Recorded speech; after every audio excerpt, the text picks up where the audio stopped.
I'm Marie-Claire Joyce, Head of Trade for DI Japan, based in Tokyo. And it's really great to be with you this evening for me and of course this morning for all of you in Northern Ireland. And I'm really glad that you are so keen and interested to hear about Japan. We've seen a real sort of surge in inquiries over the past few months on the back of the FTA. And I know that's not at all surprising given the media attention around CEPA. So why is it so important? Well, let's look back to our first trade agreement with Japan, and an awful lot has happened since 1613. Japan is now a major export market for UK companies. And in fact, in 2019, trade between the UK and Japan amounted to £30 billion. The EU and Japan are major investors in each other's countries. And there are currently 1,000 Japanese companies invested in the UK, providing 150,000 jobs. So this trade agreement, the second trade agreement in 400 years, is particularly significant. We want to drive trade even further, and it's estimated that this trade agreement will boost trade between our two countries from as much as over £15 billion. So it really is seen as a new and dynamic chapter in our trading relations.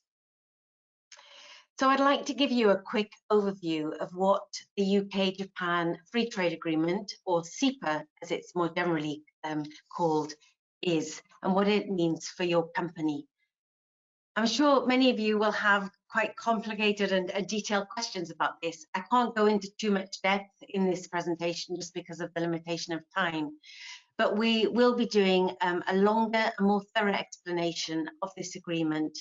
And that's going to be as part of the series of business-focused UK-Japan trade events, which is running from early March until the end of May. And I'll be able to give you more information about that programme later in the chat. So when the chief negotiator for the UK, Graham Zebedee, came to Japan last October with the Secretary of State, Liz Truss, he said that our focus now needed to be on helping companies to understand the trade agreement and to reap the benefits. After all, what's the point of having a trade agreement if people don't actually use it? So as Mark said earlier, CEPA builds on the previous EU-Japan trade agreement, which came into force in 2019.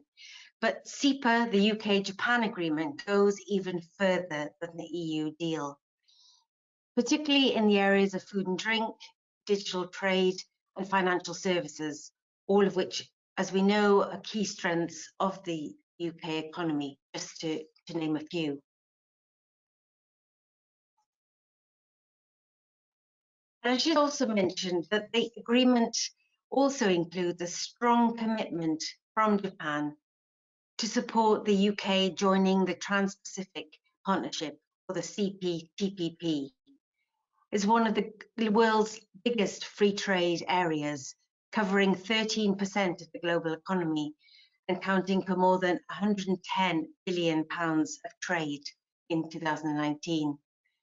And this agreement is really going to help the UK to strengthen trade ties between us and 11 Pacific countries and set new standards for global trade. So I want to look now in particular at what the agreement means for the goods sector. So I think I've covered this. This photo shows the Secretary of State, Liz Truss, and Foreign Minister Motegi last October signing the agreement. So let's look at what this agreement now means for the goods sector. So the FTA is going to bring about tariff liberalisation in 99% of exports from the UK and Japan. And this came into force on the 1st of January this year. You can find out about the new tariffs on the gov.uk website. There's also a new tariff rate quota system, which has been introduced for UK exporters. So they'll continue to have access to the same preferential tariff rates as applied to the EU agreement. There's also going to be more liberal rules of origin, and this is particularly important for confectionery, textiles, and automotive exporters. And for food and drink exporters under the new agreement, there's going to be a strong potential for the number of geographical indicators to increase from 7 to 70 in the years to come. So the next significant improvement with CEPA is in doing business with Japan, is that it's going to actually make the free flow of data much easier. There are going to be no restrictions on the access to algorithms and no localization of data.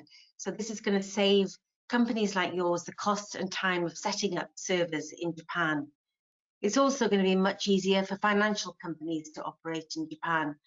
And patent applications, again, are going to be much smoother to make. There's going to be an increase of mobility, so companies who want to send their staff with their dependents between the UK and Japan, it's going to be much easier to apply for visas, and those dependents and the staff it's going to be much easier for them to stay in Japan for much longer periods of time. Now, what is particularly different about CEPA compared to the EU deal is that it has two new chapters. One is on SMEs and the other is on women's economic empowerment. Let me deal with the SMEs first of all. So it's recognised that SMEs are not actually maximising the benefits of the FTAs. And I'm sure there are lots of different reasons for this, but one is lack of capacity. So the government wants CEPA to focus, and I'll talk in a moment about committees and the working groups that are being set up. But the UK government wants these committees to focus on why SMEs are not taking advantage of the FTAs, and look in particular at promoting networking platforms, government financing, and government support to restructure the supply chains and partnerships, which will ultimately help SMEs. And then, as I said, the other chapter is on women's economic empowerment.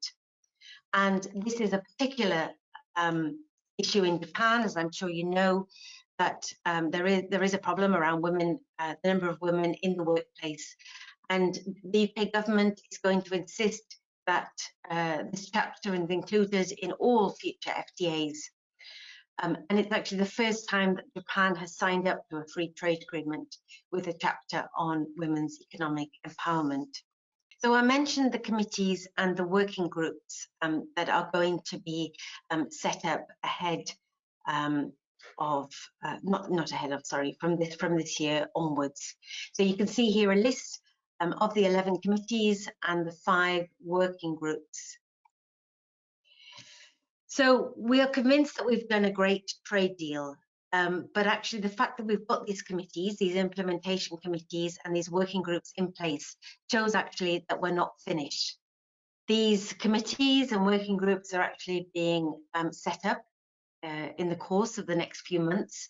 And the reason for having these committees and working groups is that actually we haven't finished negotiating with Japan. There are still lots of issues that are going to be discussed and hopefully resolved in the coming months and years. I should have said at the beginning, actually, this trade agreement was negotiated and settled within a matter of four months. It's of course the first trade agreement that the UK government has negotiated with another country since leaving the EU. But it was done at record-breaking speed partly because of the COVID pandemic and the fact that officials couldn't fly between the UK and Japan. It was all done online. But that also means that we didn't cover everything. And we want to continue to discuss many market access barriers over the coming months. It's also an opportunity for you and for your company to tell us actually what is not working for you, to look at what we have in the agreement so far, to say, well, actually, that's all very well, but it doesn't apply to my company. Or actually, we know that there are still barriers to trade with Japan, and we would like you to take them further. We're actually looking at the moment, we're discussing with the Japanese government on how businesses like yours can input into this process.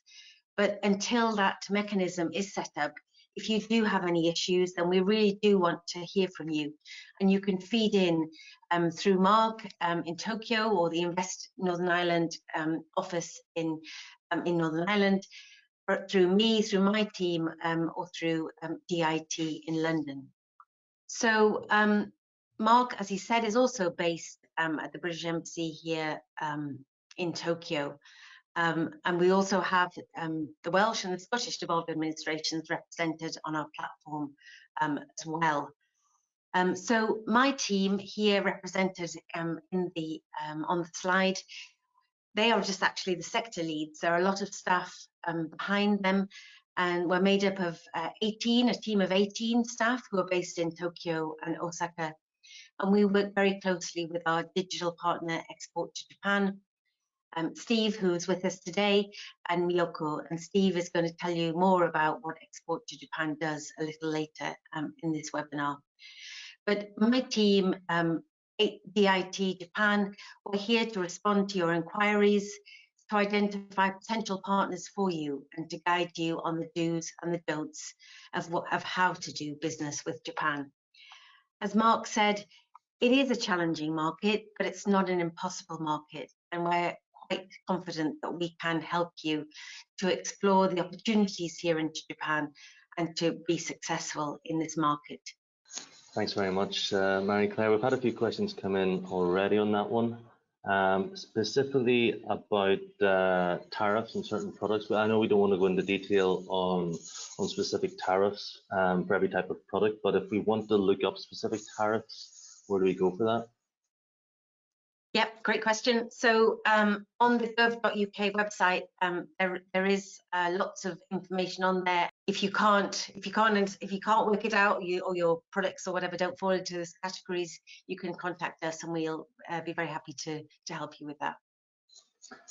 Thanks. And I think you touched on this one already. You mentioned there was more negotiations to come, but is SEPA finished, or is there more to do? Yeah, so no, not finished at all, actually. So as I said, there are these 11 committees and 5 working groups, and we would like to hear from companies about the kind of issues that the committees and the working groups want to take forward. And those committees are likely to last, over the next few years. So there is still, even if you don't do it in the next few months, there's still lots of time to feed into that process. Thank you. Thank you very much, Marie-Claire.